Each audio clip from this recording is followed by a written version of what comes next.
Let's go. Welcome to 30 Minutes or Less, the show that gets you in and out in under 30 minutes each and every time. Today is the first time. Episode number 1, Yummy Mummy. Is that a bad title? Yes. Could I change it? Yes. Am I going to change it? No. But it will make sense soon. In the show notes, you can find our link tree with all of our links for stuff related to the show. You know what Linktree is, you know how it works. Go in there, look at it, whatever. Tell your friends, tell your family. I don't know how I'm going to promote this show, so let's start with that. Let's start with putting all of the pressure on you for spreading the word. So let's see how that goes. If you have any feedback on the show, what you like, what you don't, topics, whatever, feel free to let me know. And without further ado, let's start the show. We're burning valuable time. So we're just finishing October. We're in the early days of November. I wanted to get a show out last week. That didn't happen.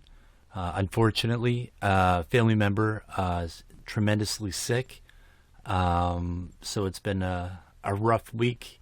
So I guess this is a good diversion and distraction. But I wanted to talk about some movies that I saw in October that were new to me, my first watches. So the new to me flicks that stuck out in October, one of them was Beaten to Death. Really enjoyed it. I would recommend Beaten to Death, a great Australian horror movie. Video Violence was, I believe, a 1987 film. To say the production quality was like low would be an understatement. It sounds odd, but there was something almost charming about it. But I really enjoyed it.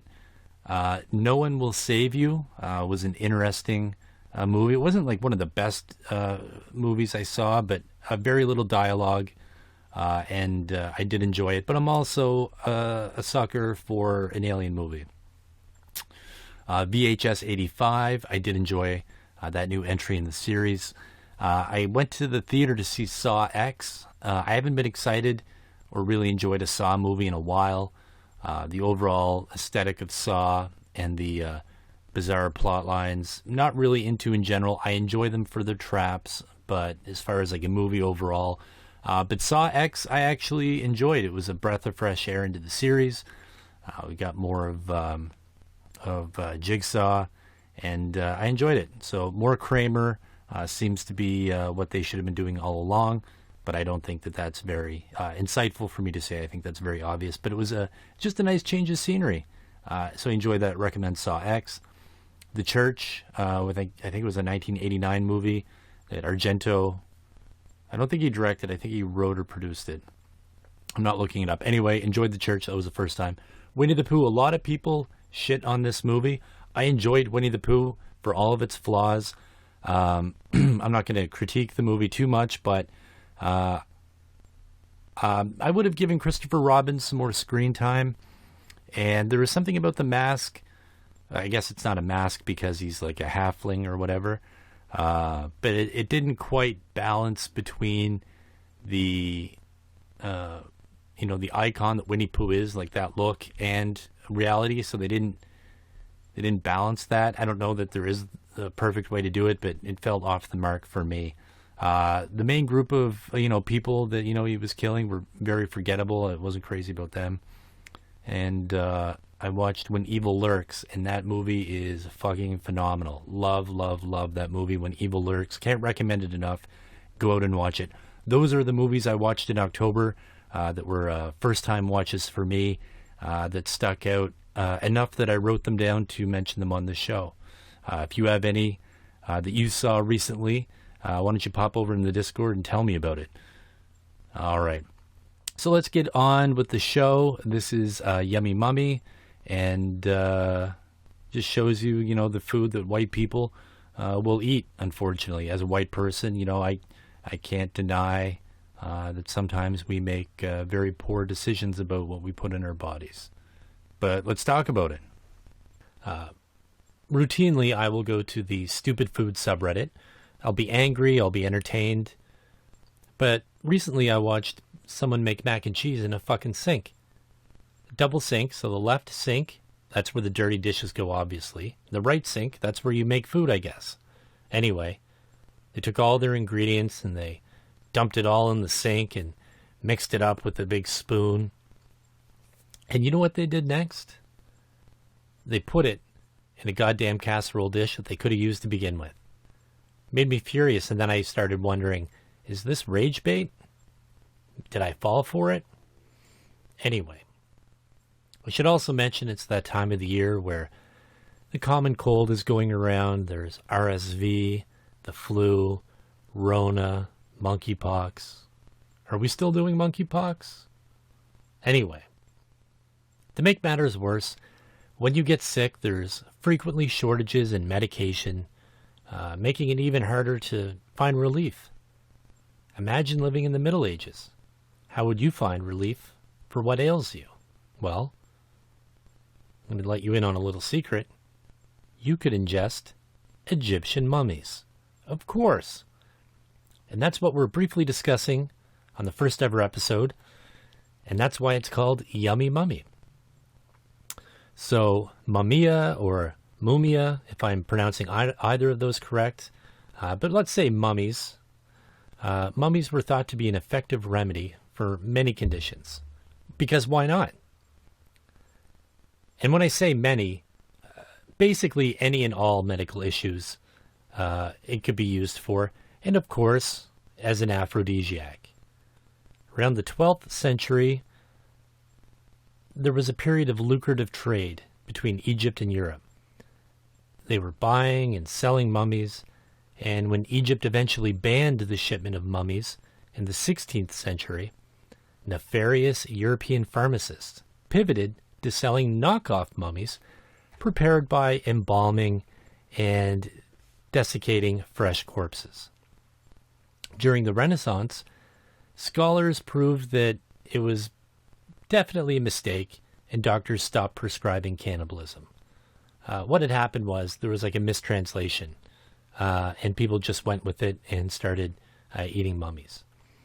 Now, in the book Mummies, Cannibals, and Vampires, The History of Corpse Medicine from the Renaissance to the Victorians, it's revealed that for several hundred years, peaking in the 16th and 17th centuries, many Europeans, including royalty, priests, scientists, they all routinely ingested remedies containing human bones, blood, fat, all as medicine for everything from headaches to epilepsy. Here's a quick and incomplete list. So mummies were eaten as a blood thinner. It was said that mummy resolves coagulated blood as a painkiller, said to be effectual in purging the head against pains of the spleen, as a cough suppressant, effectual against a cough, as an anti-inflammatory, effectual against inflation of the body, a menstrual aid, effectual against obstructions of the menses, a means of promoting wound healing, of service for consolidating wounds. Now, of course, a cadaver's skin was used for difficult labors and hysteric affectations. Now, you just need some fat to ease pain and mollify the hardness of scars. Bones were used to treat mucus buildup and diarrhea. And here's the best one, a skull. You would grind up a skull for headaches. Now, if that skull had moss growing on the skull, it was very valuable. It was a huge bonus. That moss was called asnia, and that would also be crushed up, and it was thought to help cure nosebleeds and epilepsy. To make all of these medicines go down, they would grind up different mummy parts and combine them with honey, chocolate, or alcohol and ingest the concoction. Now, in the 1560s, there was a royal doctor, Guy de la Fontaine. He had his doubts that mumia was a useful medicine. He saw fake mummies made from dead peasants in Alexandria. So he realized that they weren't always consuming genuine ancient mummies. But there was a constant demand for dead flesh to be used in medicine, so the supply of actual authentic Egyptian mummies couldn't meet the demand. And you could still buy mummy medicines into the 18th centuries. Some people thought that they had that eating mummies, was not the right idea, which they were right. But they also believed that you needed, like, recently dead meat and blood, because that had a certain freshness, I guess, that a mummy didn't have. So England's King Charles II, he thought that you needed newer corpses for medicine. So he took medicine made from human skulls. He had a seizure. I'm not sure if he had a bunch of seizures, but after having a seizure, he had human skull medicine, or medicine made from human skulls. And until 1909, some doctors were still using human skulls to treat neurological conditions. So it was usually the royals and the social elite, I think, who ate most of the mummies. You could buy it at, like, apothecaries and pharmacists. I guess that would be a pharmacist back in the day. But it was more commonly, I think, consumed by the higher classes. When they stopped eating mummies, they started using mummies for entertainment. They would have unwrapping parties where they would take an Egyptian corpse and they would unwrap it for entertainment at private parties. So after Napoleon had gone to Egypt, that kind of opened the market for whole mummies to be brought to Europe after they were bought in the street in Egypt. So the Victorians would hold private parties, and they would get drunk and have a good time and, unwrap a mummy, because it's Saturday night. And sometimes they would, I guess, pretend that it was, scientific in some way, and that's how they positioned it, with booze, of course. And there was one in the 1830s at the Royal College of Surgeons, where they would have, like, autopsies and operations. They would, they unwrapped a mummy, for science there, I guess, which I guess is a bit more acceptable. And eventually there was no pretending that there was anything medical about it. And they just went to, entertaining, a house party with, if you were rich enough to unwrap a mummy. They also used mummies in paint. It was called Mummy Brown, and it was popular with artists in the 17th through 19th century. So they would grind up some mummies, and it would tint an oil paint. And it was the paint of choice for depicting shadows and glass on canvas. And Europeans didn't invent medical cannibalism, of course. The ancient Romans thought that blood drunk hot from a gladiator's wounds would cure epilepsy. Most gladiators were slaves, and the notion of drinking their blood emphasizes the wide social divide. So those without citizens' rights provided both gruesome entertainment in the arena and a medicinal ingredient that would otherwise be off limits. And again, there's, of course, lots of hypocrisy, just like how the Europeans would colonize far off places and depict them as savages and cannibals, when in fact they were eating corpses all the time for medicinal purposes. Shocker that there might be some hypocrisy in there. I know I saw a mummy at the Louvre in 2018, and it was under glass, but it was very strange. Just because you're just standing next to a mummy. It was interesting, but it's very strange to I didn't have the urge to unwrap it. I guess I just appreciated the way that it was. I didn't want to eat it at any point. I wasn't interested in that. It does remind me though when they had when I say recently, it could have been 10 years ago. They had opened this sarcophagus, and inside there was like this red, rusty-looking liquid, and people started a petition to drink the fluid in the sarcophagus, which apparently was likely just like just wet rot and sewage or something. Didn't look good. Anyway, if someone did want to drink it, I say let them. Not a good idea, but I'd watch someone do that, and then I'd be curious to see what happened afterwards.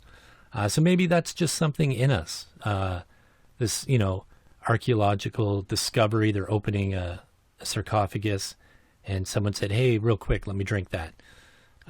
Maybe that's just something that's in our DNA that we need to, we're just compelled to consume, people that have been dead for, thousands of years. Who knows? And the idea I had for making the show was my kids turned 4 in July. So someone was talking about alternative medicines, and I mentioned mummies were a alternative medicine. Actually, I don't even know if they'd be alternative. They seemed quite accepted at the time. So people just didn't believe that people ate mummies. So I assured them that it in fact was true. And people just started Googling furiously and saw that I was correct. And it was nice because my 83-year-old grandmother was there, and she got to see her grandson school all of those people there who lived in a world that didn't know that existed. So that's fun. That's a fun story. And that's probably all that I'll say about eating mummies. A couple things I've noticed from this episode. I haven't put out a podcast in a while, and I noticed that I said a lot today, so I'm going to have to work on that. And I guess we can end with, I thought maybe something I always think about is how we have bad ideas. Like, we know they're bad ideas, but we don't get rid of them. I don't necessarily get rid of them. So since I was a kid, and I grew up in the 80s, I loved bad guys. I don't like real bad guys, but in, popular media, bad guys always had the best weapons, the best plans, the best vehicles, the best color schemes, just the better design all around. So growing up, Skeletor would be my probably number one favorite villain. But growing up, I kind of wished that, like the cartoons and movies that I grew up on, that we had some kind of comical bad guy organizations. Terrorists, but ones that weren't effective in any way. So I would like there to be a real life Cobra, where you just turn on the news someday and you would see like a Cobra commander, threatening, the masses and trying to make a Cobra coast. Now, I wouldn't want them to succeed, but I would want them to try. And it sounds weird as the words leave my lips, but that's something where I was like, well, that's a bad idea, because you wouldn't want the possibility of anyone getting hurt. So I don't know if that would be, I want a effective, non-effective terrorist group to exist, to follow and kind of be like a fan for, just like for their antics and their bad dialogue and their their weapons and their vehicles and their logos, because those things were always better from the bad guys. Maybe that says something about me. I don't know. So that's my bad idea. Maybe that'll be a segment at the end of every show. I will share a bad idea that I have or that I hold true. And, there's a lot of them, and I'd love to explain them all to you over the coming shows. So you can find the information on the show in the show notes in our link tree. You can reach out on Discord. I'll have a button for email there for the YouTube, so you could watch just a picture of the logo. Right now, the show's logo, it's called 30 Minutes or Less. So I have a pair of headphones on a box of pizza, and that was my phone buzzing. It was very professional. Nothing but a professional operation here. So we have an AI picture, because I'm not an artist. So I just put with AI. I used some prompts like pizza and headphones, and that's what came up with. So over on the YouTube anyway, it'll just be a picture of that. Maybe someday down the road I'll do video versions of these. Maybe that would be fun. Maybe that wouldn't be fun at all. We'll find out together. So thanks for listening. This is definitely coming in under 30 minutes, so I've succeeded in putting a show out in under 30 minutes. So look at me. I'm off to the races. Thank you all for listening. Share with friends. Reach out however you'd like to. I'm not going to be very active on Twitter. Maybe I'll post there. Maybe I won't. I don't know. So check out the YouTube, whatever. However you want to listen to this. You do you. And it's currently not set up on Apple Podcasts because I can't figure out how to add it to Apple Podcasts because it won't let me create an Apple ID. And I've been through the process a million times, and I'm not getting anywhere with that. So currently not aware of how many different locations you can find this podcast, but that is something I will continue to work at. And maybe by the time you start listening to the show, I'm like 20 episodes in and you can binge it. Who knows? And I don't have a sign-off phrase yet, so I'll have to work on that. So I guess I will say, don't waste a day when the night brings a hearse.